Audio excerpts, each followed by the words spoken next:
Mga kamaster, tayo ay mag-i-install ng window type.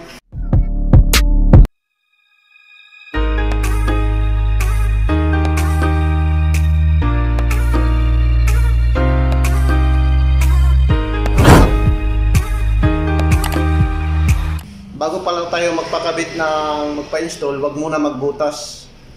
Unahin muna sukatan yung aircon bago magbutas para hindi doble yung babayaran nyo sa labor at kasama materialis.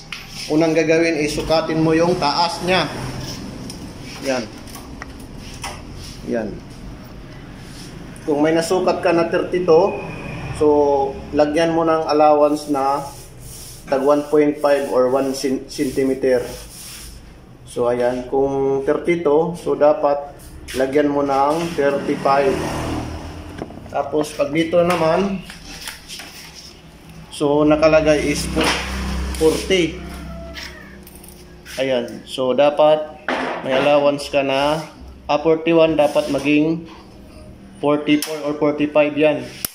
So ganyan magsukat bago magbutas sa pader. So let's go, bubutasan na natin.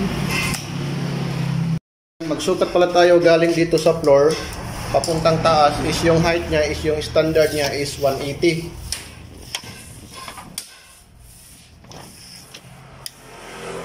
Yan. Galing doon sa baba, susukat ka ng 180. Yan, yan yung gitna. Gitnaan mo dito.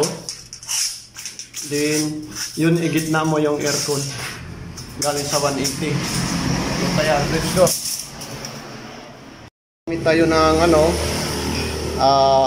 grinder at kasa level bar. Then, yung drill para yung pagsilsil, para mabilis natin masilsil yung butas. So ayan.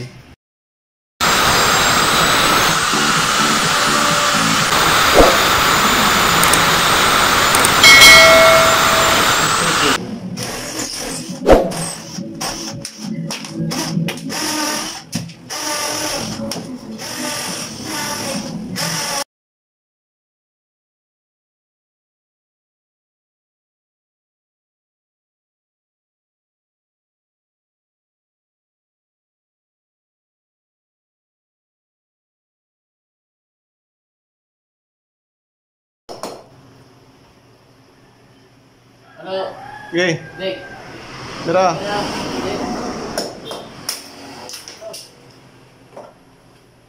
Arman.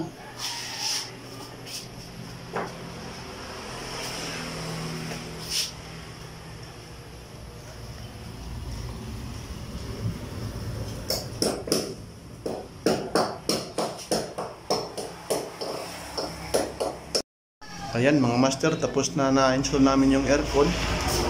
Ayan, 0.5. Then nandun yung breaker namin. Ito. Then nandito yung pulin. Ayan, papunta doon. Ayan. Bakit yung install natin is 180 galing dito sa floor? Para pag may troubleshoot or nasunog dito, mabilis lang dito ma-off. Yan yung purpose. Tapos yung purpose dito, 180 rin yung height para pag nag-backlash, nag-cleaning or nag-repair, mabilis mahatak natin. Kasi yung iba nandun sa ceiling nilagay. Ayan, peace out mga master. Tapos na namin install yung aircon.